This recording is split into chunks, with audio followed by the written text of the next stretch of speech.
ਵਾਹਿਗੁਰੂ ਵਾਹਿਗੁਰੂ ਵਾਹਿਗੁਰੂ ਵਾਹਿਗੁਰੂ ਵਾਹਿਗੁਰੂ ਵਾਹਿਗੁਰੂ ਵਾਹਿਗੁਰੂ ਵਾਹਿਗੁਰੂ ਵਾਹਿਗੁਰੂ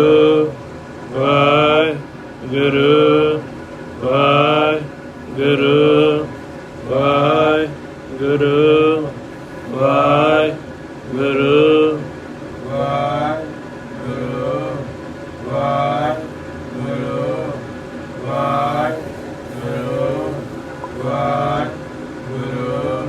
ਵਾਹਿਗੁਰੂ ਜੀ ਕਾ ਖਾਲਸਾ ਵਾਹਿਗੁਰੂ ਜੀ ਕੀ ਫਤਿਹ। ਗੁਰਬਾਣੀ ਗੁਰੂ ਸੱਚੇ ਪਾਤਸ਼ਾਹ ਦੇ ਬਚਨ ਨੇ, ਜੋ ਜਨ ਲੂਝੈ ਮਨੇ ਸਿਉ ਸੇ ਪੂਰੇ ਪ੍ਰਧਾਨਾ। ਹਰ ਸੇਤੀ ਸਦਾ ਮਿਲ ਰਹੇ ਜਿਨੀ ਆਪ ਪਛਾਨਾ। ज्ञानिया का ये महत है मन माहे समाना। हर जियो का महल पाया सच लाए ध्याना। जिन गुर प्रसादी मन जीतिया जग तिन्ह जिताना। गुरबाणी गुरु दे विच सब तो वड्डी अवस्था जिहड़ी दसी है, जो जन लूझे मने स्यों। जो आप दे मन दे नाल लूझ के जूझ के आप दे मन दे विचों पछाण करदे आ भी सिव किहड़ा है ते शक्ति किहड़ी है। जो आप दे मन दे विचला थिर मालक पछाण लैंदे ने ते आप दे मन दे विच चलदी माया दी रोह नूं पछाण लैंदे आ। जो आप दे मन नूं अड्डो अड्ड कर दिंदे आ, आप दे मन नूं पाड़ लैंदे आ। जो मन दे विच दो दृष्टियां ने, एक तां मन दी ओह दृष्टि है जो वो माया दे देश दे विच आके आप दी कला नूं, आप दी जुगती नूं छड्ड के माया दे अखां दे विच रह के, माया दे ज्ञान इंद्रियां कर्म इंद्रियां दे विच रह के इस्तेमाल करदा है। ते एक मन दी ओह रस्ता है, मन की वो दृष्टि ते ज्ञान है जो वो गुरमत दे मुताबिक गुरु तो भेत लैके गुरु दे मुताबिक जिहड़ा है वो जीवन जिहड़ा आप दा बतीत करदा है। जिवें गुरबाणी गुरु दे विच दस्सिया है, हाओ मैं करी। इत्थे हौमै शब्द इकट्ठा नहीं, महाराज कहंदे हाओ मैं करी तां तू नाही। तू होवैं हो नाहे बूझो ज्ञानी बूझना। ये अकथ कथा मन माहे। कहंदे जिन्नी देर तक असी मैं करते रहे, हो मैं करी। मन कहंदा जिन्नी देर तक मैं आप दे उपर लैके खेडिया, हाओ मैं करी तां तू नाही, उन्नी देर तक अकाल पुरख दा कोई भी संदर्भ मेरे समझ नहीं आया, ना तुसी लभे ते ना सानू समझ आया। हाओ मैं करी तां तू नाही, फिर कहंदे तू होवैं हो नाही। पर जदों गुरु दे साधुआं दी शरण दे विच जाके उन्होंने ये भेत दिता, ये मन सकती, ये मन सीओ, ये मन पंच तत्त को जियो। ये मन ले जो उन्मन रहे तो तीन लोक की बातें कहे। भी ये मन शिव ते ये मन शक्ति है। गुरु प्यारिओ, जिहड़े कहंदे मन मरे धात मर जाए, भी मन नूं मारो तुसी। ते मन नूं मारन दा मतलब हुंदा है ਜਿਹੜਾ ਮਨ ਧਾਤ ਦੇ ਰਸਤੇ ਤੇ ਚੱਲਦਾ ਹੈ, ਭਾਵ ਕਿ ਦੋ ਰਸਤੇ ਨੇ ਸਾਡੇ ਸਰੀਰ ਦੇ ਵਿੱਚ।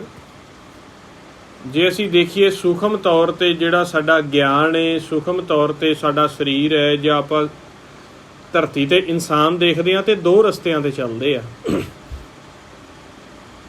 ਇੱਕ ਹੈ ਰਸਤਾ ਮਾਇਆ ਦਾ, ਧਾਤ ਦਾ। ਜਿਵੇਂ ਆਪਾਂ ਕੋਈ ਵੀ ਗੱਲ ਕਰੀਏ ਉਹਦੇ ਦੋ ਅਰਥ ਨਿਕਲਦੇ ਆ ਨਾ, ਇੱਕ ਪੋਜ਼ਿਟਿਵ ਇੱਕ ਨੈਗੇਟਿਵ। ਇੱਕ ਰਸਤਾ ਹੈ ਜਿਹਦੇ ਵਿੱਚ ਭਗਤੀ ਕਰਦੇ ਹਾਂ, ਧਰਮ ਕਰਦੇ ਹਾਂ, ਨਾਮ ਤੇ ਸੱਚ ਦੀ ਵਡਿਆਈ ਕਰਦੇ ਹਾਂ। ਜਦੋਂ ਆਪਾਂ ਮਾਇਆ ਦੇ ਰਸਤੇ ਤੇ ਚੱਲਦੇ ਹਾਂ, ਆਪ ਦੀ ਮੱਤ ਦੇ ਮੁਤਾਬਕ ਚੱਲਦੇ ਹਾਂ, ਕਿਉਂਕਿ ਕੁਝ ਲੋਕ ਕੁਝ ਸੰਸਾਰ ਦੇ ਵਿੱਚ ਜੀ ਐਸੇ ਨੇ ਜੋ ਨਾ ਕਿਸੇ ਸੰਤ ਸਾਧੂ ਮਹਾਂਪੁਰਸ਼ ਨੂੰ ਮੰਨਦੇ ਆ, ਕਿਸੇ ਗੁਰੂ ਗ੍ਰੰਥ ਮਹਾਰਾਜ ਜੀ ਨੂੰ, ਕਿਸੇ ਵੇਦ ਪੁਰਾਣ ਸ਼ਾਸਤਰ ਨੂੰ, ਕਿਸੇ ਕਥਾ ਕਹਾਣੀ ਨੂੰ ਨਹੀਂ ਮੰਨਦੇ। ਉਹ ਕਹਿੰਦੇ ਵੀ ਇਹ ਸਭ ਗਲਤ ਹੈ, ਵੀ ਜੋ ਇਨਸਾਨ ਦੇ ਅੰਦਰ ਵਿਚਾਰ ਚੱਲਦੇ ਨੇ ਆਪ ਦੇ ਅੱਛੇ ਵਿਚਾਰਾਂ ਦੇ ਨਾਲ ਉਹ ਚੱਲੇ, ਆਪ ਦੀ ਮਿਹਨਤ ਆਪ ਦੇ ਗਿਆਨ ਦੇ ਨਾਲ ਚੱਲੇ ਤੇ ਉਹ ਜੀਵਨ ਦੇ ਵਿੱਚ ਤਰੱਕੀ ਕਰ ਸਕਦਾ। ਹੁਣ ਉਹ ਇਹ ਗੱਲ ਤਾਂ ਕਹਿ ਰਹੇ ਆ ਜੋ ਸੰਸਾਰੀ ਜੀਵ ਹੈ ਵੀ ਆਪ ਦੇ ਮੁਤਾਬਕ ਚੱਲੋ, ਪਾਠ ਭਗਤੀ ਦੀ ਲੋੜ ਨਹੀਂ, ਜਾਂ ਕੰਮ ਕਰੋ, ਚੰਗੇ ਨੇਕ ਕੰਮ ਕਰੋ, ਇਹੀ ਸਭ ਕੁਝ ਹੈ।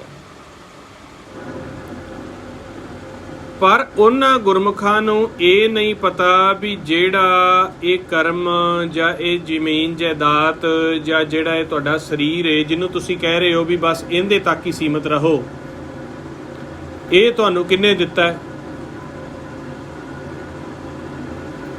ਜੇ ਤੁਸੀਂ ਕਹਿ ਰਹੇ ਹੋ ਵੀ ਦਿਮਾਗ ਦੇ ਮੁਤਾਬਕ ਚੱਲੋ, ਕਰਮ ਇੰਦਰੀਆਂ ਗਿਆਨ ਇੰਦਰੀਆਂ ਨਾਮ ਨਾ ਜਪੋ, ਵੀ ਇਹ ਬਚਨ ਇਹ ਸਰੀਰ ਇਹ ਮਾਤਾ ਦੇ ਗਰਭ ਦੇ ਵਿੱਚੋਂ ਰੱਖਿਆ ਕਰਕੇ ਇਹ ਬਾਹਰ ਤੁਸੀਂ ਆਏ ਆ, ਦਿਲ ਦੀ ਧੜਕਣ ਚੱਲ ਰਹੀ ਹੈ, ਦਿਮਾਗ ਚੱਲ ਰਿਹਾ, ਨਾੜੀਆਂ ਹਰਕਤ ਕਰ ਰਹੀਆਂ ਨੇ, ਸਵਾਸ ਚੱਲਦੇ ਪਏ ਆ, ਇਹ ਸਾਰਾ ਸਰਕਲ ਜਿਹੜਾ ਹੈ ਸਹਿਜ ਸੁਭਾਅ ਕਿਵੇਂ ਚੱਲਦਾ ਪਿਆ, ਕਿਹਨੇ ਤੁਹਾਨੂੰ ਦਿੱਤਾ ਹੈ?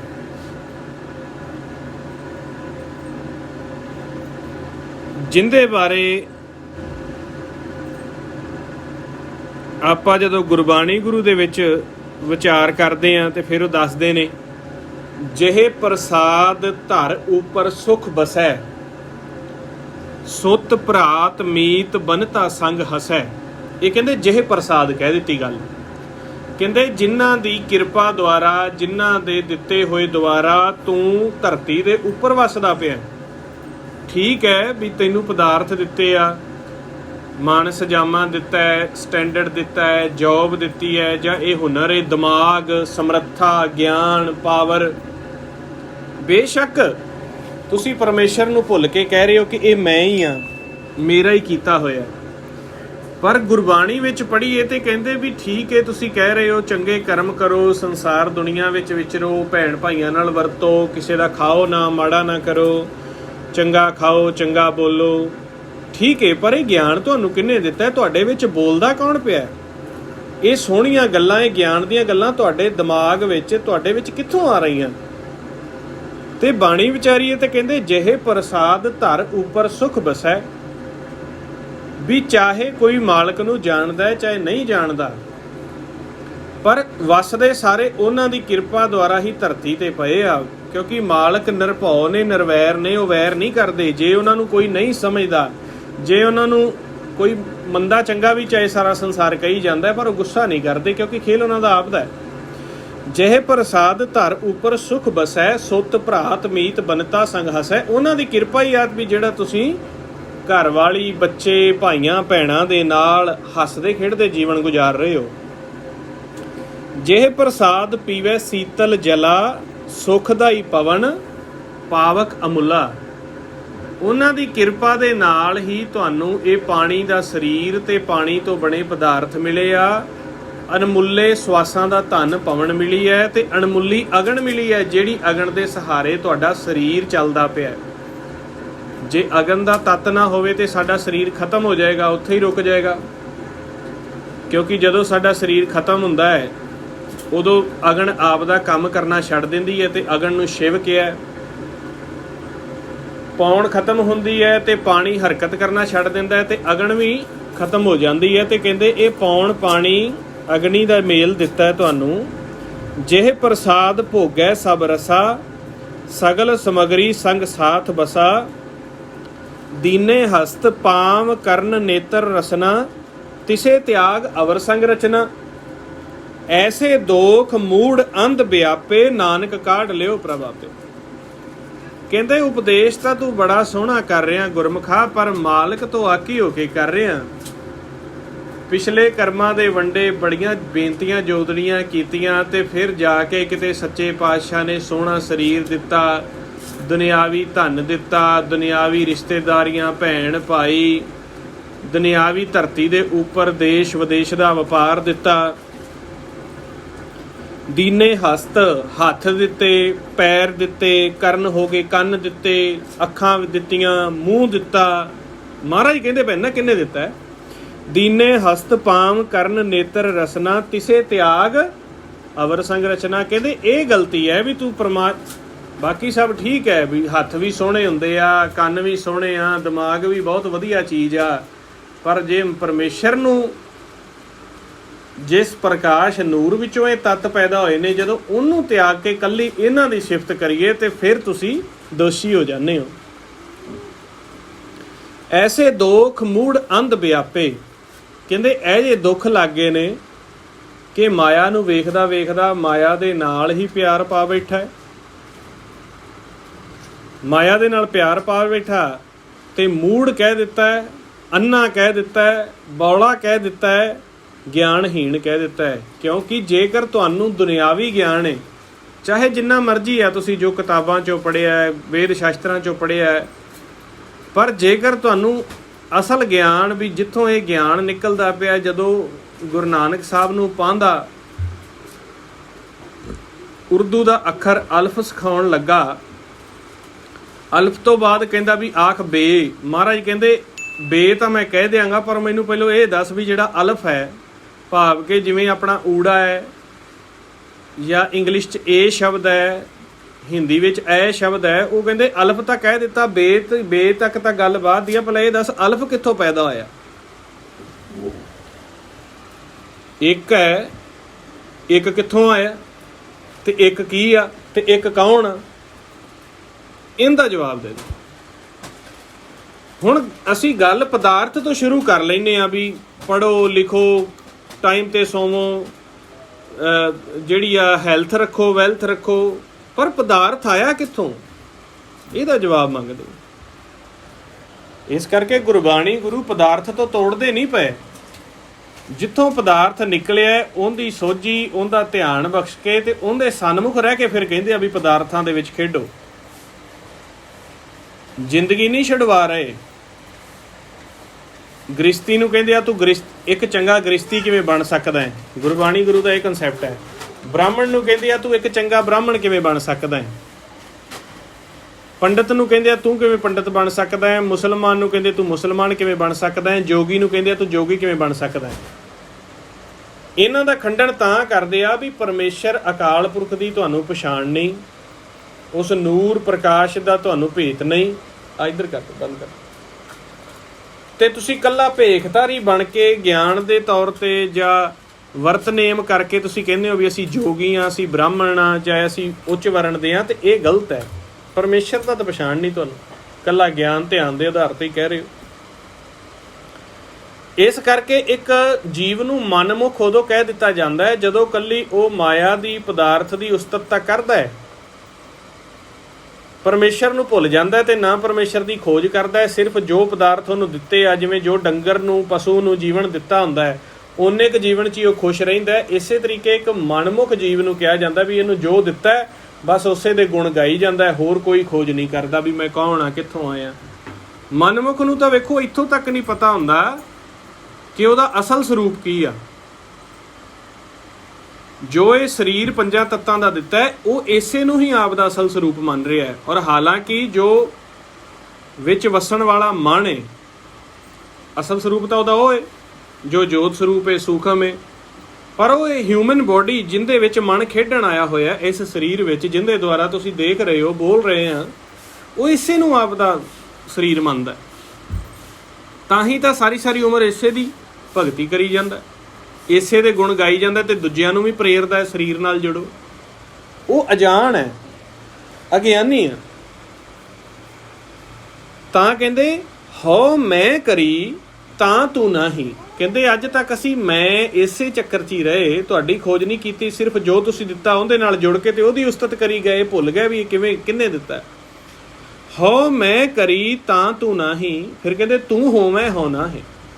ਪਰ ਜਦੋਂ ਸੰਗਤ ਦੇ ਵਿੱਚ ਜਾ ਕੇ ਅਕਾਲ ਪੁਰਖ ਦਾ ਇਕੱਲਾ ਸ਼ਬਦਾਂ ਦੇ ਰਾਹੀਂ ਭੇਤ ਨਹੀਂ ਦਿੱਤਾ ਜਾਂਦਾ, ਉਹ ਹੁੰਦੀ ਏ ਕਾਲ ਦੇ ਅਨਾੜੀ ਅਸੰਤਾਂ ਦੀ ਸੰਗਤ, ਜਿੰਦੇ ਵਿੱਚ ਸਿਰਫ ਕਥਾ ਕਹਾਣੀਆਂ ਜਾਂ ਕਲਪਨਾ ਦੁਆਰਾ ਹੀ ਅਕਾਲ ਪੁਰਖ ਦਾ ਦੱਸਿਆ ਜਾਂਦਾ ਵੀ ਹਾਂ ਉਹ ਹੈ, ਚਾਰੇ ਪਾਸੇ ਹੈ, ਉਹਦਾ ਹੀ ਵਰਤਾਰਾ ਹੈ। ਤੇ ਜੇ ਕੋਈ ਪੁੱਛੇ ਵੀ ਉਹ ਕਿਵੇਂ ਦਾ ਹੈ, ਕਿੱਥੇ ਆ, ਉਹਦਾ ਤਰੀਕਾ ਕੀ ਹੈ, ਤੇ ਉਹ ਕਹਿੰਦੇ ਵੀ ਇਹ ਤਾਂ ਸਾਨੂੰ ਵੀ ਨਹੀਂ ਪਤਾ, ਅਸੀਂ ਵੀ ਸੁਣ ਸੁਣਾ ਕੇ ਬੋਲ ਰਹੇ ਹਾਂ। ਤੇ ਜਦੋਂ ਸੁਣ ਸੁਣਾ ਕੇ ਆਪਾਂ ਗੱਲਾਂ ਕਰਾਂਗੇ, ਸਾਨੂੰ ਪਤਾ ਹੀ ਨਹੀਂ ਵੀ ਜਿਹੜੀ ਅਸੀਂ ਗੱਲ ਕਰਦੇ ਹਾਂ ਵੀ ਉਹ ਅਸਲ ਵਿੱਚ ਪ੍ਰੈਕਟੀਕਲ ਰੂਪ ਵਿੱਚ ਕੀ ਹੈ, ਤੇ ਉੱਥੇ ਫਿਰ ਆਪਸ ਦੇ ਵਿੱਚ ਵਾਦ ਵਿਵਾਦ ਵੀ ਖੜਾ ਹੋ ਜਾਂਦਾ। ਜਦੋਂ ਕਿਸੇ ਨੇ ਮਾਲਕ ਸੱਚੇ ਪਾਤਸ਼ਾਹ ਦੀ ਉਸ ਜੋਤ ਨੂਰ ਤੱਕ ਦੇਖਿਆ ਨਹੀਂ, ਉਹਦੇ ਤੱਕ ਪਹੁੰਚਿਆ ਨਹੀਂ, ਤੇ ਉਵੇਂ ਹੀ ਗੱਲਾਂ ਕਰਨ ਲੱਗ ਪਿਆ, ਕੱਲ ਨੂੰ ਦੂਜਾ ਉੱਠੇਗਾ ਉਹ ਵੀ ਕਰ ਦੇਗਾ, ਤੀਜਾ ਉੱਠੇਗਾ ਉਹ ਵੀ ਕਰ ਦੇਗਾ ਸ਼ੁਰੂ। ਹੁਣ ਫਿਰ ਸਾਰੇ ਜਿੰਨੇ ਉੱਠਣਗੇ ਉਹ ਕਥਾ ਸ਼ੁਰੂ ਕਰ ਦੇਣਗੇ। ਉਹ ਕਹੇਗਾ ਗਿਆਨ ਦੇ ਦਰ ਤੇ ਮੈਂ ਠੀਕ ਹਾਂ, ਉਹ ਕਹੇਗਾ ਮੈਂ ਠੀਕ ਹਾਂ, ਤੇ ਜਿਹੜਾ ਜੀਵ ਜਗਿਆਸੂ ਇਹ ਉਲਝ ਜਾਏਗਾ। ਇਸੇ ਚੀਜ਼ ਨੂੰ ਤਾਂ ਜਦੋਂ ਗੁਰੂ ਨਾਨਕ ਸਾਹਿਬ ਸੱਚੇ ਪਾਤਸ਼ਾਹ ਆਏ, ਉਹਨਾਂ ਨੇ ਵੇਖਿਆ ਕਿ ਜੀਵ ਜਿਹੜੇ ਨੇ ਕਥਾ ਕਰੀ ਜਾ ਰਹੇ ਨੇ, ਕੀਰਤਨ ਵੀ ਕਰਦੇ ਪਏ ਨੇ, ਪੂਜਾ ਵੀ ਕਰਦੇ ਪਏ ਨੇ, ਪਰ ਇਹਨਾਂ ਨੇ ਨੂਰ ਨੂੰ ਨਹੀਂ ਵੇਖਿਆ, ਨਾ ਉਹਦੇ ਉਸ ਦੇਸ਼ ਸੱਚ ਦੇ ਵਿੱਚ ਧਿਆਨ ਲੱਗਾ, ਨਾ ਉਹ ਨਾਦ ਨੂੰ ਸੁਣਿਆ, ਉਵੇਂ ਆਪੋ ਆਪਦੀਆਂ ਮੱਲਾਂ ਮਾਰ ਕੇ ਬੈਠੇ ਨੇ। ਤੇ ਉਹਨਾਂ ਨੇ ਤਾਂ ਆ ਕੇ ਇਹਨਾਂ ਦਾ ਖੰਡਨ ਕੀਤਾ। ਉਹ ਕਹਿੰਦੇ ਜੇਕਰ ਪੰਡਤ ਹੀ ਬਣਨਾ ਤੇ ਪੰਡਤ ਸੋਝੋ ਮਨ ਪਰ ਬੁੱਧ ਹੈ, ਰਾਮ ਨਾਮ ਆਤਮ ਮੈਂ ਸੁਧ ਹੈ। ਪੰਜਵੇਂ ਪਾਤਸ਼ਾਹ ਕਹਿੰਦੇ, ਮਹਾਰਾਜ ਕਹਿੰਦੇ ਆ ਮਨ ਕੀ ਪੱਤਰੀ ਵਾਚਣੀ, ਸੁਖੀ ਹੂੰ ਸੁਖ ਸਾਰ, ਸੋ ਬ੍ਰਾਹਮਣ ਭਲਾ ਆਖੀਐ ਜੇ ਬੂਝੇ ਬ੍ਰਹਮ ਵਿਚਾਰ। ਕਹਿੰਦੇ ਸਰੀਰ ਦੀ ਪੱਤਰੀ ਤਾਂ ਤੁਸੀਂ ਬਣਾ ਲਈ ਵੀ ਇੰਨੇ ਵੱਜ ਕੇ ਇੰਨੇ ਮਿੰਟ ਤੇ ਜੰਮਿਆ, ਤੇ ਇਹਦੀ ਪੱਤਰੀ ਵੇਖੋ ਜਨਮ ਪੱਤਰੀ, ਪਰ ਕਹਿੰਦੇ ਮਨ ਦੀ ਪੱਤਰੀ ਤੁਸੀਂ ਵਾਚੀ ਹੈ ਵੀ ਇਸ ਸਰੀਰ ਵਿੱਚ ਜਿਹੜਾ ਮਨ ਵਸਿਆ ਆ ਕੇ ਸਵਾਸਾਂ ਦਾ ਧਨ ਲੈ ਕੇ ਆਇਆ, ਉਹ ਮਨ ਕਿਵੇਂ ਬਣਿਆ, ਕਿੱਥੋਂ ਬਣਿਆ, ਕਿਹੜੇ ਸਮੇਂ ਬਣਿਆ, ਤੇ ਕਿਹਦੇ ਵਿੱਚੋਂ ਨਿਕਲਿਆ।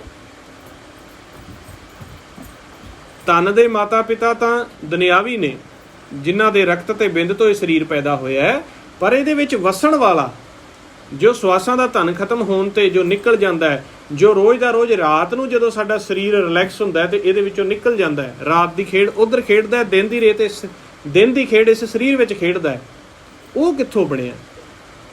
ਮਨ ਕੀ ਪੱਤਰੀ ਵਾਚਣੀ, ਸੁਖੀ ਹੂੰ ਸੁਖ ਸਾਰ, ਫਿਰ ਤੁਸੀਂ ਸੁਖੀ ਹੋਵੋਗੇ ਜੇ ਮਨ ਨੂੰ ਵਿਚਾਰੋਗੇ ਤਾਂ। ਸੋ ਬ੍ਰਾਹਮਣ ਭਲਾ ਆਖੀਏ ਜੇ ਬੂਝੇ ਬ੍ਰਹਮ ਵਿਚਾਰ, ਉਹ ਬ੍ਰਾਹਮਣ ਉਹ ਭਲਾ ਹੈ ਜਿਹਨੇ ਬ੍ਰਹਮ ਨੂੰ ਬੁੱਝ ਲਿਆ ਤੇ ਉਹਦੀ ਕਥਾ ਕਰਦਾ। ਪਰ ਦੁਨਿਆਵੀ ਬ੍ਰਾਹਮਣ ਜਾਂ ਤਾਂ ਕਿਸੇ ਆਕਾਰ ਦੀ ਕਥਾ ਕਰੇਗਾ, ਜਾਂ ਪੱਥਰ ਦੀ ਕਥਾ ਕਰੇਗਾ, ਜਾਂ ਕਿਸੇ ਕਰਮਕਾਂਡ ਦੀ ਕਥਾ ਕਰੇਗਾ। ਮਹਾਰਾਜ ਜੀ ਕਹਿੰਦੇ ਬ੍ਰਾਹਮਣ ਤਾਂ ਉਹ ਹੈ ਜਿਹਨੇ ਬ੍ਰਹਮ ਨੂੰ ਪਛਾਣ ਕੇ ਤੇ ਬ੍ਰਹਮ ਦੀ ਕਥਾ ਸ਼ੁਰੂ ਕਰ ਦਿੱਤੀ, ਉਹ ਬ੍ਰਾਹਮਣ ਹੈ। ਤਨ ਕਰਕੇ ਉਹ ਚਾਹੇ ਜਿਵੇਂ ਦਾ ਮਰਜ਼ੀ ਭੇਖ ਕਰੇ, ਪਰ ਬ੍ਰਾਹਮਣ ਅਸਲੀ ਉਹ ਹੈ ਜਿਹਨੇ ਬ੍ਰਹਮ ਨੂੰ ਪਛਾਣਿਆ ਹੈ। ਤੇ ਇਸ ਕਰਕੇ ਮਹਾਰਾਜ ਕਹਿੰਦੇ ਆ ਆਪ ਦੀ ਹਉਮੈ ਨੂੰ ਛੱਡਣਾ ਪਏਗਾ। ਹੁਣ ਇਸ ਤਰ੍ਹਾਂ ਹਉਮੈ ਦੇ ਵਿੱਚ ਜੀਵਾਂ ਨੇ ਭਗਤੀ ਕੀਤੀ। ਕੁਝ ਜੀਵ ਤਾਂ ਐਸੇ ਸੀ ਜੋ ਹਉਮੈ ਵਸ ਸਿਰਫ ਪਦਾਰਥ ਤੱਕ ਰਹਿ ਗਏ, ਪਰ ਕੁਝ ਜੀਵ ਫਿਰ ਜਦੋਂ ਅਸੀਂ ਇਤਿਹਾਸ ਦੇਖਦੇ ਹਾਂ, ਗੁਰਬਾਣੀ ਵਿਚਾਰਦੇ ਹਾਂ, ਐਸੇ ਸੀ ਵੀ ਜਿਨ੍ਹਾਂ ਨੇ ਭਗਤੀ ਕਰਨੀ ਤਾਂ ਸ਼ੁਰੂ ਕਰ ਦਿੱਤੀ। ਹੁਣ ਇਹ ਗੱਲ ਵਿਚਾਰ ਸੁਣਨ ਵਾਲੀ ਹੈ। ਭਗਤੀ ਕਰਨੀ ਤਾਂ ਸ਼ੁਰੂ ਕਰ ਦਿੱਤੀ, ਧਿਆਨ ਲਾਉਣੇ, ਗਿਆਨ ਕਰਨਾ, ਜੁਗਤੀਆਂ ਵਿਧੀਆਂ ਸਮਾਧੀਆਂ ਲਾਉਣੀਆਂ ਸ਼ੁਰੂ ਕਰ ਦਿੱਤੀਆਂ, ਪਰ ਹਉਮੈ ਨਹੀਂ ਛੱਡੀ, ਆਪਾ ਨਹੀਂ ਛੱਡਿਆ। ਉਹਨਾਂ ਵਿੱਚ ਉਹ ਗੁਣ ਨਹੀਂ ਆਏ ਜਿਹੜੇ ਗੁਣਾਂ ਕਰਕੇ ਮਨ ਨੂੰ ਦਰਗਾਹ ਦੇ ਵਿੱਚ ਪ੍ਰਵਾਨਗੀ ਮਿਲਣੀ ਸੀ।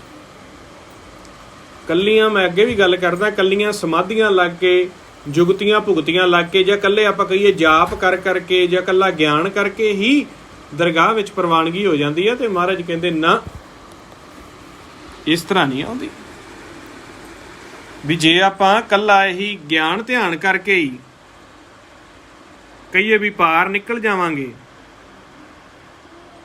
ਨਾ ਨਾ, ਬਿਲਕੁਲ ਨਹੀਂ। ਮਹਾਰਾਜ ਕਹਿੰਦੇ ਨਾ ਤੂੰ ਆਵੇਂ ਵਸ ਬਹੁਤ ਕਿਣਾਵਣੇ, ਵੀ ਬਹੁਤੇ ਕਰਮ ਕਰੀਏ ਜਣਾਈਏ ਆਪਦੇ ਆਪ ਨੂੰ, ਵਸ ਨਹੀਂ ਆਉਂਦਾ। ਨਾ ਤੂੰ ਆਵੇਂ ਵਸ ਵੇਦ ਪੜ੍ਹਾਵਣੇ, ਵੀ ਜਿਹੜੇ ਵੇਦ ਸ਼ਾਸਤਰ ਪੜ੍ਹ ਕੇ ਸੋਚੀਏ ਇੰਨੇ ਪਾਠ ਕਰ ਦਿੱਤੇ, ਇੰਨੇ ਵੇਦਾਂ ਦਾ ਗਿਆਤਾ ਮੈਂ ਨਾ ਤੂੰ ਆਵੇਂ ਵਸ ਤੀਰਥ ਨਹਾਈਐ, ਤੀਰਥਾਂ ਤੇ ਜਾ ਕੇ ਇਸ਼ਨਾਨ ਕਰੀਏ, ਦਰਸ਼ਨ ਕਰੀਏ, ਵਸ ਨਹੀਂ ਆਉਂਦਾ। ਨਾ ਤੂੰ ਆਵੇਂ ਵਸ ਧਰਤੀ ਧਾਈਐ, ਧਰਤੀ ਤੇ ਤਰ੍ਹਾਂ ਤਰ੍ਹਾਂ ਦੇ ਦੇਸ਼ਾਂ ਵਿਦੇਸ਼ਾਂ 'ਚ ਜਾ ਕੇ ਸਿੱਖ ਸਾਖਾ ਨੂੰ ਮਿਲ ਕੇ, ਸੰਤਾਂ ਬਾਬਿਆਂ ਨੂੰ ਮਿਲ ਕੇ ਗੱਲਾਂ ਬਾਤਾਂ ਕਰੀਏ, ਨਹੀਂ। ਨਾ ਤੂੰ ਆਵੇਂ ਵਸ ਕਿਤੇ ਸਿਆਣਪ ਹੈ, ਵੀ ਸੋਚੀਏ ਸਿਆਣਪ ਆ ਗਈ ਏ, ਕੋਈ ਕਾਢ ਕੱਢ ਦਿੱਤੀ ਏ, ਕੋਈ ਵੱਡਾ ਸਿਆਣਾ ਹੈ, ਉਹਦੇ ਵਸ ਵੀ ਨਹੀਂ ਤੂੰ ਆਉਂਦਾ। ਨਾ ਤੂੰ ਆਵੇਂ ਵਸ ਬਹੁਤਾ ਦਾਨ ਦੇ, ਦਾਨ ਪੁੰਨ ਕਰੀ ਜਾਓ ਤਾਂ ਵੀ ਨਹੀਂ ਵਸ ਆਉਂਦਾ। ਸਭ ਕੋ ਤੇਰੇ ਵਸ ਅਗੰਮ ਅਗੋਚਰਾ, ਤੂੰ ਭਗਤਾਂ ਕੇ ਵਸ ਭਗਤ ਤਾਣ ਤੇਰਾ। ਕਹਿੰਦੇ ਉਹਦੇ ਜੇ ਤੀਰਥਾਂ ਦੇ ਵੰਡੇ ਤੁਸੀਂ ਉਹਨੂੰ ਪਾਉਣਾ ਚਾਹੁੰਦੇ ਹੋ, ਵੇਦਾਂ ਦੇ ਵੰਡੇ ਉਹਨਾਂ ਨੂੰ ਪਾਉਣਾ ਚਾਹੁੰਦੇ ਹੋ, ਧਰਤੀ ਤੇ ਘੁੰਮ ਕੇ ਉਹਨੂੰ ਪਾਉਣਾ ਚਾਹੁੰਦੇ ਹੋ, ਸਿਆਣਪ ਦੇ ਵੰਡੇ ਉਹਨਾਂ ਪਾਉਣਾ ਚਾਹੁੰਦੇ ਹੋ, ਤੇ ਇਹ ਤਾਂ ਮਾਲਕ ਚੋਂ ਨਿਕਲਦੀਆਂ ਪਈਆਂ ਨੇ। ਤੇ ਉਹਦੀਆਂ ਦਾਤਾਂ ਦੇ ਵਿੱਚ ਰਹਿ ਕੇ, ਉਹਦੀਆਂ ਦਿੱਤੀਆਂ ਦਾਤਾਂ ਦੇ ਰਾਹੀਂ ਤੁਸੀਂ ਉਹਨੂੰ ਕਿਵੇਂ ਵਸ ਕਰ ਲਓਗੇ? ਇਹ ਤਾਂ ਆਪਾ ਦੇਣਾ ਪਏਗਾ। ਇਹ ਸਭ ਕੁਝ ਤਾਂ ਉਹਦੇ ਵਸ ਹੈ। ਤੀਰਥ ਉਹਦੇ ਬਣਾਏ ਆ, ਪੌਣ ਉਹਦੀ ਬਣਾਈ ਹੈ, ਪਾਣੀ ਉਹਦਾ ਬਣਾਇਆ, ਧਰਤੀ ਉਹਦੀ ਬਣਾਈ ਹੈ, ਸਿਆਣਪ ਉਹਦੀ ਬਣਾਈ ਹੈ। ਤੁਸੀਂ ਬਣਾਏ ਹੋਏ ਦੇ ਵਿੱਚ ਘੁੰਮ ਕੇ ਉਹਨੂੰ ਕਹਿ ਰਹੇ ਹੋ ਕਿ ਕਰਤਾਰ ਨੂੰ ਪਾਲੋਗੇ, ਤੇ ਕਹਿੰਦੇ ਬਣਾਉਣ ਵਾਲੇ ਨੂੰ ਲੱਭੋ। ਜੋ ਤੋ ਪ੍ਰੇਮ ਖੇਲਣ ਕਾ ਚਾਓ, ਸਿਰ ਧਰਤਲੀ ਗਲੀ ਮੋਲੀਆ। ਹੁਣ ਕੁਝ ਜੀਵਾਂ ਨੇ ਕੀ ਕੀਤਾ,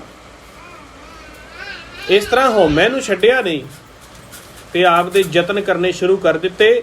ਤੇ ਯਤਨ ਕਰਦੇ ਕਰਦੇ ਸਮਾਂ ਐਸਾ ਆਇਆ ਕਿ ਉਹਨਾਂ ਦੇ ਜੀਵਾਂ ਦੀ ਜਿਹੜੀ ਦੁਨਿਆਵੀ ਤੌਰ ਤੇ ਅਵਸਥਾ ਸੀ ਉਹ ਵਧਣ ਲੱਗੀ। ਕਿਉਂਕਿ ਮੈਂ ਅੱਗੇ ਕਹਿੰਦਾ ਹੁੰਦਾ ਵੀ ਜੇਕਰ ਦੁੱਧ ਹੈ ਜਿਹੜਾ ਉਹਨੂੰ ਰਿੜਕਣਾ ਨਾ ਆਉਂਦਾ ਹੋਵੇ, ਤੇ ਦੁੱਧ ਕਿੰਨਾ ਸੋਹਣਾ ਇੱਕ ਰਤਨ ਹੈ, ਤੇ ਜੇ ਦੁੱਧ ਫਟ ਵੀ ਜਾਵੇ ਨਾ, ਦੁੱਧ ਖਰਾਬ ਵੀ ਹੋ ਜਾਵੇ, ਤਾਂ ਵੀ ਉਹਦੇ ਵਿੱਚੋਂ ਪਨੀਰ ਬਣ ਜਾਂਦਾ। ਦੁੱਧ ਖਰਾਬ ਹੋ ਜੇ ਨਾ, ਚਾਹੇ 50 ਕਿਲੋ ਦੁੱਧ ਖਰਾਬ ਹੋ ਗਿਆ, ਉਹਦਾ ਪਨੀਰ ਬਣਾ ਲਓ। ਪਨੀਰ ਕਿੰਨੀ ਵਧੀਆ ਚੀਜ਼ ਹੈ। ਇਸੇ ਤਰੀਕੇ ਚਾਹੇ ਸਾਨੂੰ ਜੁਗਤ ਆਉਂਦੀ ਹੈ ਚਾਹੇ ਨਹੀਂ, ਕਈ ਜੀਵ ਬਿਨਾਂ ਜੁਗਤ ਤੋਂ ਹੀ ਦਿਨ ਰਾਤ ਸਿਮਰਨ ਭਗਤੀ ਦੁਨਿਆਵੀ ਤੌਰ ਤੇ ਮੰਤਰ ਤੰਤਰ ਕਰੀ ਜਾਂਦੇ ਆ। ਪਰਮਾਤਮਾ ਦੀ ਪ੍ਰਾਪਤੀ ਨਾ ਹੋਵੇ, ਪਰ ਇਹ ਸਿਮਰਨ, ਇਹ ਗੁਰਬਾਣੀ ਇੱਕ એનર્ਜੀ ਆ, ਇਹਦੇ ਵਿੱਚੋਂ ਸ਼ਕਤੀਆਂ ਪੈਦਾ ਹੋਣ ਲੱਗ ਪੈਂਦੀਆਂ ਨੇ, ਗਿਆਨ ਪੈਦਾ ਹੋਣ ਲੱਗ ਜਾਂਦਾ ਹੈ, ਬੰਦੇ ਦੀ ਵਾਹੀ ਹੋਣ ਲੱਗ ਜਾਂਦੀ ਹੈ।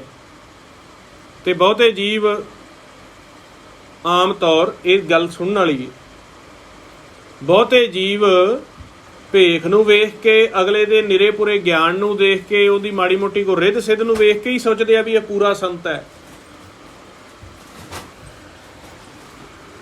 ਇਸ ਕਰਕੇ ਤੁਸੀਂ ਗੁਰਬਾਣੀ ਗੁਰੂ ਦੇ ਵਿੱਚ ਦੇਖਿਆ ਹੋਵੇਗਾ ਵੀ 9 ਖੰਡਾਂ ਦੇ ਰਾਜ ਦੀ ਬਹੁਤ ਵਾਰ ਗੱਲ ਆਈ ਆ। ਆਪਾਂ ਜਪਜੀ ਸਾਹਿਬ 'ਚ ਰੋਜ਼ ਪੜ੍ਹਦੇ ਆ ਨਾ, ਜੇ ਜੁਗ ਚਾਰੇ ਆਰਜਾ ਹੋਰ ਦਸੂਣੀ ਹੋਏ, ਨਵਾਂ ਖੰਡਾਂ ਵਿੱਚ ਜਾਣੀਏ ਨਾਲ ਚਲੇ ਸਭ ਕੋਏ।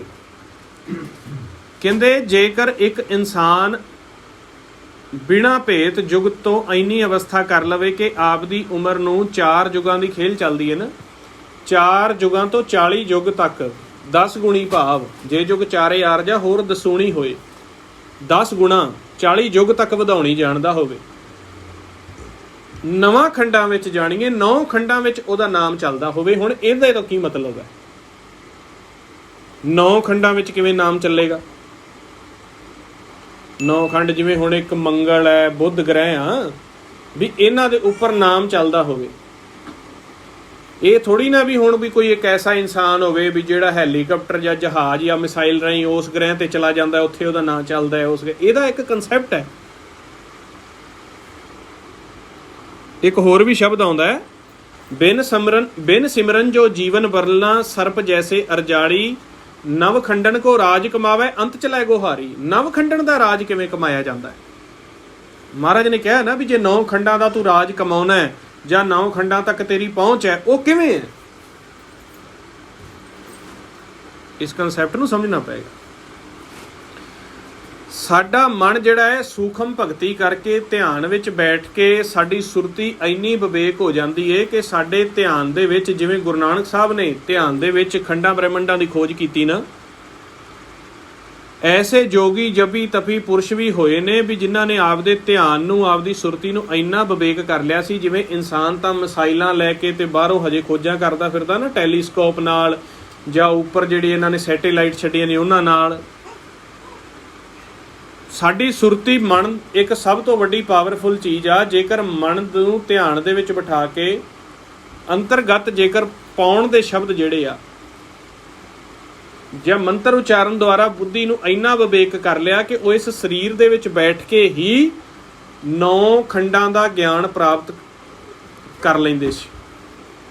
ਭਾਵ ਕਿ ਸੁਰਤੀ ਦੇ ਵਿੱਚ, ਜਿਵੇਂ ਅਸੀਂ ਸੁਪਨੇ ਦੇ ਵਿੱਚ ਚਲੇ ਜਾਂਦੇ ਹਾਂ ਤੇ ਤਰ੍ਹਾਂ ਤਰ੍ਹਾਂ ਦੀਆਂ ਦੁਨੀਆਂ ਦੇਖਦੇ ਹਾਂ, ਸਹਿਜ ਸੁਭਾਏ ਤਰ੍ਹਾਂ ਤਰ੍ਹਾਂ ਦੇ ਲੋਕ ਦੇਖਦੇ ਹਾਂ, ਇਸ ਤਰ੍ਹਾਂ ਕਹਿੰਦੇ ਜੇਕਰ ਕੋਈ ਇੰਨਾ ਜਪ ਤਪ ਕਰ ਲਵੇ, ਇੰਨੀ ਪਾਵਰ ਇਕੱਠੀ ਕਰ ਲਵੇ ਕਿ 9 ਖੰਡ ਤੱਕ ਉਹਦੇ ਮਨ ਦੀ ਪਹੁੰਚ ਹੋ ਜਾਵੇ, ਜਿਵੇਂ ਇੱਥੇ ਬੈਠਾ ਹੀ ਸਰੀਰ ਦੇ ਵਿੱਚ 9 ਖੰਡਾਂ ਦੀ ਯਾਤਰਾ ਕਰਨੀ ਜਾਣਦਾ ਹੋਵੇ, ਉਹ ਸੁਰਤ ਨਾਲ ਹੁੰਦੀ ਏ।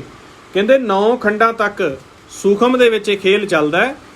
ਜਦੋਂ ਗੁਰਮੁਖ ਨਾਮ ਵਿੱਚ ਸਮਾਉਂਦੇ ਆ ਨਾ, ਉਹ ਤਾਂ ਉਹਨਾਂ ਦਾ ਤਾਂ ਪਿਆਰ ਨਾਮ ਨਾਲ, ਪਰਮੇਸ਼ਰ ਨਾਲ ਹੁੰਦਾ ਹੈ, ਤੇ ਪਰਮੇਸ਼ਰ ਉਹਨਾਂ ਨੂੰ ਸਹਿਜ ਸੁਭਾਏ, ਉਹਨਾਂ ਦੇ ਸੂਖਮ ਮਨ ਨੂੰ ਉਹ 9 ਖੰਡਾਂ ਦੀ, ਲੱਖਾਂ ਖੰਡਾਂ ਬ੍ਰਹਿਮੰਡਾਂ ਦੀ ਯਾਤਰਾ ਕਰਾਉਂਦੇ ਆ। ਤੇ ਉੱਥੇ ਸੂਖਮ ਮਨ, ਅਗਲੇ ਮਨ ਵੀ ਸੂਖਮ ਪ੍ਰਕਾਸ਼ ਰੂਪੀ ਮਨ, ਪ੍ਰਕਾਸ਼ ਰੂਪੀ ਮਨਾਂ ਦੇ ਨਾਲ ਗੱਲ ਕਰਦੇ ਆ, ਹਰ ਦੀਆਂ ਕਥਾ ਕਹਾਣੀਆਂ ਕਰਦੇ ਆ, ਵਿਚਾਰਾਂ ਕਰਦੇ ਆ।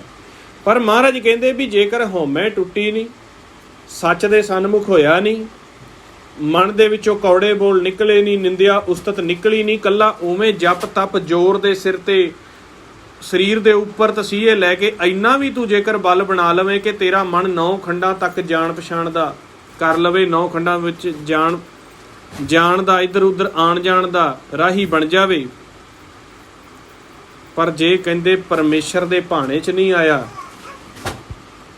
ਜੇ ਜੁਗ ਚਾਰੇ ਆਰਜਾ, 4 ਯੁੱਗਾਂ ਤੋਂ 40 ਯੁੱਗ ਉਮਰ ਕਰਨੀ ਜਾਣਦਾ ਹੋਵੇ, ਐਸਾ ਧਿਆਨ ਬਣ ਗਿਆ ਹੋਵੇ ਉਹਦਾ। ਹੁਣ ਅਵਸਥਾ ਦੀ ਮੈਂ ਗੱਲ ਕਰਦਾ ਵੀ ਤੁਸੀਂ ਅਵਸਥਾ ਕਿਸ ਚੀਜ਼ ਨੂੰ ਮੰਨਦੇ ਹੋ। ਬਹੁਤੇ ਜੀਵ ਤਾਂ ਇਹੀ ਆ ਵੀ ਉਹਦਾ ਵਾਕ ਪੂਰਾ ਹੁੰਦਾ ਹੈ, ਬੜੀ ਅਵਸਥਾ ਹੈ ਜੀ, ਮਨ ਦੀ ਗੱਲ ਬੁੱਝ ਲੈਂਦੇ ਆ ਜੀ, ਉਹ ਤਾਂ ਦੇਹ ਦਾ ਸਰੂਪ ਬਦਲ ਲੈਂਦੇ ਹੁੰਦੇ ਸੀ ਜੀ। ਐਸੀ ਅਵਸਥਾ ਅਸ਼ਟ ਸਿੱਧ ਗੁਰਬਾਣੀ ਵਿੱਚ ਆਉਂਦਾ ਹੈ। ਅਸ਼ਟ ਸਿੱਧ ਉਹਨੂੰ ਕਹਿੰਦੇ ਆ ਵੀ ਤੁਸੀਂ, ਤੁਹਾਡੇ ਮਨ ਦੀ, ਤੁਹਾਡੇ ਅੰਦਰ ਮੰਤਰ ਦੀ ਪਾਵਰ ਇੰਨੀ ਆ ਜਾਣੀ ਕਿ ਤੁਸੀਂ ਜੋ ਚਾਹੋਗੇ ਉਹੀ ਅਗਲੇ ਨੂੰ ਦਿਖੇਗਾ। ਭਾਵ ਕਿ ਹੋ ਤਾਂ ਤੁਸੀਂ ਮਾਨਸ, ਪਰ ਤੁਸੀਂ ਅਗਲੇ ਦੀ ਦ੍ਰਿਸ਼ਟੀ ਐਸੀ ਬਦਲ ਸਕਦੇ ਆ ਵੀ ਉਹਨੂੰ ਤੁਹਾਡਾ ਸਰੀਰ ਸ਼ੇਰ ਵਰਗਾ ਦਿਖੇ। ਤੁਸੀਂ ਚਾਹੋ ਵੀ ਮੈਂ ਉਹਨੂੰ ਸੱਪ ਦਿਖਾਂ, ਉਹਨੂੰ ਸੱਪ ਹੀ ਦਿਖੋਗੇ। ਇੰਨੀ ਪਾਵਰ ਅਸ਼ਟ ਸਿੱਧ ਕਹਿੰਦੇ ਆ ਉਹਨੂੰ। ਤੁਸੀਂ ਚਾਹੋ ਵੀ ਮੈਂ ਅਗਲੇ ਜੀਵ ਨੂੰ 100 ਫੁੱਟ ਦਾ ਦਿਖਾਂ, ਤੁਹਾਡੇ ਅੰਦਰ ਉਹ ਅਸ਼ਟ ਸਿੱਧ ਕਿਹਾ ਗਿਆ। ਨਵ ਨਿਧੀ ਰਿੱਧੀ ਸਿੱਧੀ ਅਸ਼ਟ ਸਿੱਧ, ਅਗਲੇ ਜੀਵ ਨੂੰ ਤੁਸੀਂ 100 ਫੁੱਟ ਦੇ ਦਿਖੋਗੇ।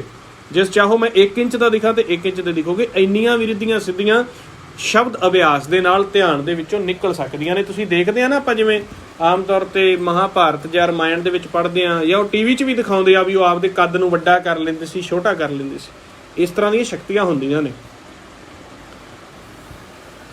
ਪਰ ਜਦੋਂ ਗੁਰਮੁਖ ਉਨਮਨ ਸੱਚ ਦੀ ਅਵਸਥਾ ਵਿੱਚ ਜਾਂਦੇ ਆ ਤੇ ਉਹਨਾਂ ਨੂੰ ਇਹ ਸਹਿਜ ਸੁਭਾਅ ਹੀ, ਇਹ ਪਾਵਰਾਂ ਉਹਨਾਂ ਦੇ ਚਰਨਾਂ 'ਚ ਆ ਜਾਂਦੀਆਂ ਨੇ, ਪਰ ਉਹ ਇਹਨਾਂ ਨੂੰ ਵਰਤਦੇ ਨਹੀਂ। ਕਿਉਂਕਿ ਮਹਾਰਾਜ ਨੇ ਤਾਂ ਪਹਿਲਾਂ ਕਹਿ ਦਿੱਤਾ ਵੀ ਇਹ ਪਾਵਰਾਂ ਰਿੱਧ ਸਿੱਧ ਮਾਇਨੇ ਨਹੀਂ ਰੱਖਦੀਆਂ। ਕੀ ਮਾਇਨੇ ਰੱਖਦਾ? ਜੇ ਜੁਗ ਚਾਰੇ ਆਰਜਾ ਹੋਰ ਦਸੂਣੀ ਹੋਏ, 9 ਖੰਡਾਂ ਵਿੱਚ ਜਾਣੀ ਹੈ, 9 ਖੰਡਾਂ ਤੱਕ ਜਾਣਾ ਜਾਣਦਾ ਹੋਵੇ। ਜਿਵੇਂ ਰਾਵਣ ਦਾ ਸੀਗਾ ਨਾ, ਬੜਾ ਵੱਡਾ ਯੋਧਾ ਸੀ, ਉਹਨੇ ਸਾਰੇ ਗ੍ਰਹਿਆਂ ਦੀ ਚਾਲ, ਆ ਜਿਹੜਾ ਪਹਿਲਾ ਕੈਲੰਡਰ ਬਣਾਇਆ ਸੀ, ਇਹ ਰਾਵਣ ਤੋਂ ਸ਼ੁਰੂ ਹੋਇਆ ਮੰਨਦੇ ਆ ਵੀ ਕਿੰਨੇ ਦਿਨ ਨੇ, ਕਿੰਨੇ ਦਿਨ ਦੇ ਵਿੱਚ ਧਰਤੀ ਗੇੜਾ ਪੂਰਾ ਕਰਦੀ ਹੈ, ਕਿੰਨੇ ਗ੍ਰਹਿ ਆ, ਇਹ 365 ਦਿਨ, ਇਹ ਸਾਰਾ ਉਹਨੇ ਸੈੱਟ ਕਰਤਾ ਸੀ। ਆ ਜਿਹੜੀ ਜੋਤਿਸ਼ ਵਿੱਦਿਆ ਹੈ ਰਾਵਣ ਨੇ ਹੀ ਪ੍ਰਗਟ ਕੀਤੀ ਸੀ। ਬੜਾ ਵੱਡਾ ਗਿਆਨੀ ਸੀ ਉਹ, ਗ੍ਰਹਿ ਬੰਨ ਲੈਂਦਾ ਹੁੰਦਾ ਸੀ, ਉਹਨਾਂ ਦੀ ਚਾਲ ਬੰਨ ਲੈਂਦਾ ਹੁੰਦਾ ਸੀ। ਉਹਦੇ ਕੋਲ ਐਸੀ ਪਾਵਰ ਸੀ, ਐਸੀ ਮਣੀ ਇੱਕ ਉਹਨੇ ਪ੍ਰਗਟ ਕੀਤੀ ਸੀ, ਉਹ ਗਲ 'ਚ ਪਾ ਲੈਂਦਾ ਸੀ ਤੇ ਸਾਹਮਣੇ ਵਾਲੇ ਨੂੰ ਦਿਖਣ ਨੂੰ ਲੱਗਦਾ ਸੀ ਵੀ ਉਹਦੇ 10 ਸਿਰ ਨੇ। 10 ਸਿਰ ਗੁਰਬਾਣੀ ਵਿੱਚ ਵੀ ਉਹਦੇ ਲਈ 10 ਸਿਰ ਵਰਤਿਆ ਗਿਆ। ਉਹਦੇ ਕੋਲ ਮਣੀ ਐਸੀ ਸੀ, ਜੁਗਤੀ ਐਸੀ ਸੀ, ਉਹਦੇ ਕੋਲ ਪਾਵਰ ਐਸੀ ਸੀ।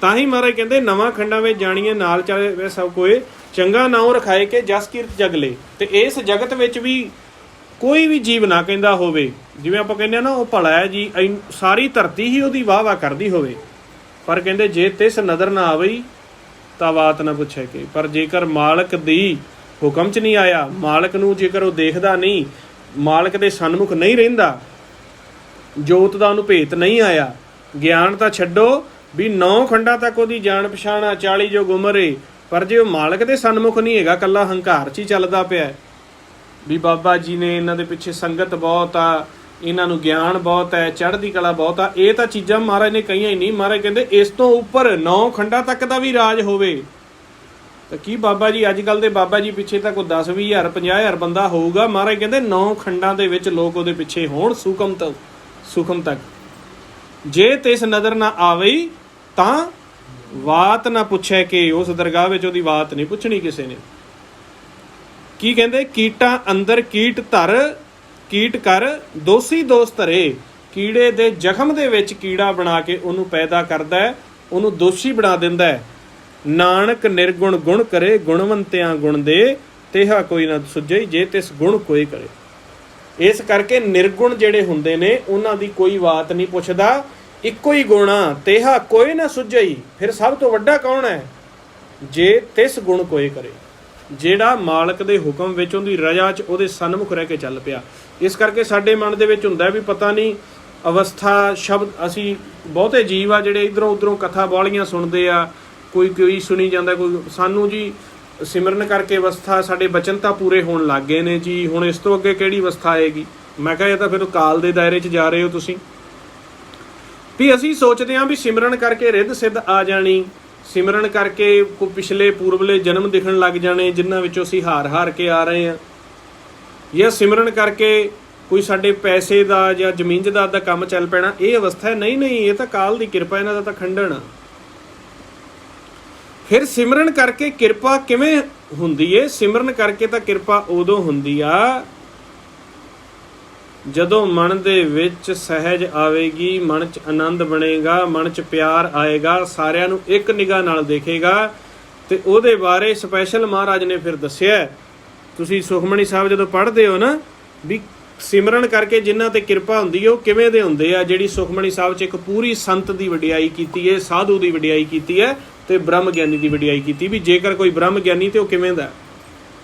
ਬ੍ਰਹਮ ਗਿਆਨੀ ਕੇ ਦ੍ਰਿਸ਼ਟ ਸਮਾਨ, ਰੈਸੇ ਰਾਜ ਰੰਗ ਕੋ ਲਾਗੈ ਤੁਲ ਪਵਾਨ। ਉਹਦੀ ਇੱਕ ਦ੍ਰਿਸ਼ਟੀ ਹੋ ਜਾਂਦੀ ਹੈ, ਜਿਵੇਂ ਹਵਾ ਅਮੀਰ ਨੂੰ ਵੀ ਲੱਗਦੀ ਆ ਤੇ ਗਰੀਬ ਨੂੰ ਵੀ ਉਵੇਂ ਹੀ ਲੱਗਦੀ ਹੈ। ਸਾਧ ਕੀ ਸੋਭਾ ਅਤ ਨਸਕੀਨੀ, ਸਾਧ ਬੜੇ ਨਿਮਰਤਾ ਦੇ ਵਿੱਚ ਚਲੇ ਜਾਂਦੇ ਆ, ਉਹ ਸੱਚ ਹਰ ਟਾਈਮ ਸੱਚ ਦੇ ਸਨਮੁਖ ਰਹਿੰਦੇ ਆ, ਉਹ ਰਿੱਧੀਆਂ ਸਿੱਧੀਆਂ ਨਹੀਂ ਵਰਤਦੇ, ਰਿੱਧੀਆਂ ਸਿੱਧੀਆਂ ਸਹਿਜ ਸੁਭਾਏ ਉਹਨਾਂ ਦੇ ਚਰਨਾਂ ਦੀਆਂ ਦਾਸੀਆਂ ਬਣ ਜਾਂਦੀਆਂ ਨੇ। ਇਸ ਕਰਕੇ ਅਵਸਥਾ ਗੁਰਬਾਣੀ ਵਿੱਚ ਦੱਸੀਏ, ਸਾਚ ਕਹੂੰ ਸੁਣ ਲਿਓ ਸਵੈ, ਜਿਨ ਪ੍ਰੇਮ ਕੀਓ ਤਿਨ ਹੀ ਪ੍ਰਭ ਪਾਇਓ। ਪਹਿਲੋਂ ਸਵਈਆਂ ਵਿੱਚ ਸਾਨੂੰ ਮਹਾਰਾਜ ਸਮਝਾਉਂਦੇ ਆ ਨਾ, ਪੂਰੇ ਸਵਈਆਂ ਸਾਹਿਬ ਦੀ ਬਾਣੀ ਅਸੀਂ ਪੜ੍ਹਦੇ ਹਾਂ, ਕਿਵੇਂ ਵੱਡੇ ਵੱਡੇ ਇੱਥੋਂ ਜੀਵ ਜਿਹੜੇ ਆ ਉਹ ਯੁੱਧ ਕਰਦੇ ਚਲੇ ਗਏ, ਬੜੇ ਵੱਡੇ ਉਹਨਾਂ ਪਿੱਛੇ ਲਸ਼ਕਰ ਸੀਗੇ, ਬੜੀਆਂ ਵੱਡੀਆਂ ਉਹਨਾਂ ਕੋਲ ਰਿੱਧੀਆਂ ਸਿੱਧੀਆਂ ਸੀ, ਤੇ ਅਖੀਰ ਦੇ ਵਿੱਚ ਉਹਨਾਂ ਨੇ ਨਿਚੋੜ ਕੀਤਾ ਵੀ ਜੋ ਪ੍ਰੇਮ ਦੇ ਵਿੱਚ ਆਪ ਆਏ ਤੇ ਦੂਜਿਆਂ ਨੂੰ ਵੀ ਪ੍ਰੇਮ ਦੀ ਭਾਸ਼ਾ ਸਿਖਾ ਗਏ, ਉਹ ਪਾਰ ਹੁੰਦਾ ਹੈ। ਇਸ ਕਰਕੇ ਸਿਮਰਨ ਕਰਕੇ ਅਵਸਥਾ ਹੁੰਦੀ ਏ ਆਪਦੇ ਮਨ ਦੇ ਨੂੰ ਢਾਲ ਦੇਣਾ, ਨੀਚਾਂ ਤੋਂ ਨੀਚ ਬਣ ਜਾਣਾ, ਸਹਿਜ ਦੇ ਵਿੱਚ ਚਲੇ ਜਾਣਾ। ਪਰ ਇਹ ਨਹੀਂ ਕਿ ਦੂਜਾ ਕੋਈ ਸਾਡੇ ਤੇ ਵਾਰ ਕਰੇ, ਕੋਈ ਸਾਨੂੰ ਦੁੱਖ ਦਵੇ ਜਾਂ ਸਾਡੇ ਤੇ, ਉੱਥੇ ਫਿਰ ਸਾਨੂੰ ਮਹਾਰਾਜ ਸੱਚੇ ਪਾਤਸ਼ਾਹ ਨੇ ਸਵੈ ਰੱਖਿਆ ਦੇ ਲਈ ਸ਼ਸਤਰ ਵੀ ਦਿੱਤੇ ਆ। 6ਵੇਂ ਪਾਤਸ਼ਾਹ ਨੇ ਮੀਰੀ ਤੇ ਪੀਰੀ ਦੀ, ਧਰਮ ਦੀ ਤੇ ਰੱਖਿਆ ਦੀ, ਧਰਮ ਦੀ ਤੇ ਰਾਜ ਦੀ, ਉੱਥੇ ਸਾਨੂੰ ਯੁੱਧ ਕਰਨਾ ਵੀ ਸਿਖਾਇਆ। ਪਹਿਲਾ ਯੁੱਧ ਅਸੀਂ ਆਪਦੇ ਮਨ ਦੇ ਨਾਲ ਕਰਨਾ ਹੈ, ਆਪਦੇ ਮਨ ਦੀ ਪਛਾਣ ਕਰਨੀ ਆ, ਮਨ ਦੇ ਵਿੱਚੋਂ ਮਾਇਆ ਨੂੰ, ਇਹਨਾਂ ਪੰਜਾਂ ਨੂੰ ਅੱਡ ਕਰਕੇ ਫਿਰ ਸਾਧੂਆਂ ਦੇ ਦੱਸੇ ਮੁਤਾਬਕ ਮਨ ਦਾ ਧਿਆਨ ਉਸ ਸੱਚ ਨੂਰ ਤੇ ਲਵਾਉਣਾ ਹੈ। ਤੇ ਦੂਜਾ ਯੁੱਧ ਫਿਰ ਜੇ ਕੋਈ ਦੁਨਿਆਵੀ ਤੌਰ ਤੇ ਸਾਨੂੰ ਇਹ ਪੰਜ, ਇਹ ਮਾਇਆ, ਇਹ ਮਨਮੁਖ ਕ੍ਰਿਤ ਘਣ ਤੰਗ ਕਰਦੇ ਆ, ਤੇ ਉਹ ਸ਼ਸਤਰ ਦਾ ਯੁੱਧ ਵੀ ਸਾਨੂੰ ਸਿਖਾਇਆ ਗਿਆ, ਡਿਫੈਂਸ ਵੀ ਸਿਖਾਇਆ ਗਿਆ ਸਾਨੂੰ। ਸੋ ਇਸ ਕਰਕੇ ਅਵਸਥਾ ਮਨ ਦੀ ਹੁੰਦੀ ਏ, ਤੇ ਸਭ ਤੋਂ ਵੱਡੀ ਅਵਸਥਾ ਹੈ ਕਿ ਮਨ ਪਹਿਲੋਂ ਆਪ ਦੇ ਸਰੂਪ ਦੀ ਪਛਾਣ ਕਰੇ, ਮਾਇਆ ਦੀ ਪਹਿਚਾਣ ਕਰੇ, ਆਪ ਦੀ ਪਛਾਣ ਕਰਕੇ ਉਸ ਤੋਂ ਬਾਅਦ ਜੋ ਘਟ ਦੇ ਵਿੱਚ ਬ੍ਰਹਮ ਰਮਿਆ ਹੋਇਆ, ਇਹਨੂੰ ਲਗਾਤਾਰ ਇਹਦੇ ਸਨਮੁਖ ਹੋ ਕੇ ਸਨਮੁਖ ਰਹਿਣਾ ਸਿੱਖ ਲਵੇ ਤੇ ਇਹਦੇ ਵਿੱਚੋਂ ਚੱਲਦੇ ਹੋਏ ਧੁਨ ਨੂੰ, ਨਾਦ ਨੂੰ ਲਗਾਤਾਰ ਸੁਣਨ ਦਾ ਸਿੱਖ ਲਵੇ। ਇਹ ਸਭ ਤੋਂ ਵੱਡੀ ਅਵਸਥਾ ਹੈ ਤੇ ਹੁਕਮ ਦੇ ਵਿੱਚ ਰਹਿ ਕੇ ਆਪਦਾ ਦੁਨਿਆਵੀ ਕਰਮ ਕਰੇ।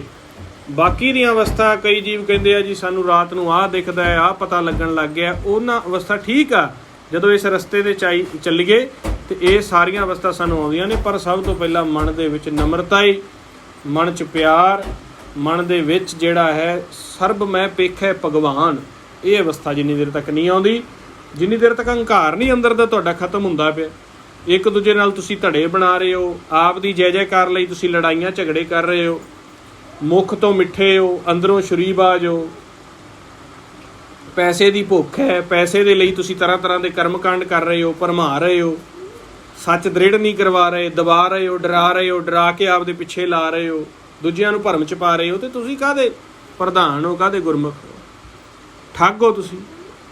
ਇਹ ਗੁਰਬਾਣੀ ਗੁਰੂ ਦੇ ਵਿੱਚ ਪ੍ਰਚਾਰ ਕੀਤਾ ਗਿਆ। ਇੰਨੇ ਬਚਨ ਕਰਦੇ ਆ, ਕੋ ਅੱਖਰ ਵਾਧਾ ਘਾਟਾ ਹੋਵੇ ਸੰਗਤ ਅਤੇ ਗੁਰੂ ਬਖਸ਼ਣ ਜੋਗ ਬਖਸ਼ ਦੇਣਾ ਜੀ। ਵਾਹਿਗੁਰੂ ਜੀ ਕਾ ਖਾਲਸਾ, ਵਾਹਿਗੁਰੂ ਜੀ ਕੀ ਫਤਿਹ।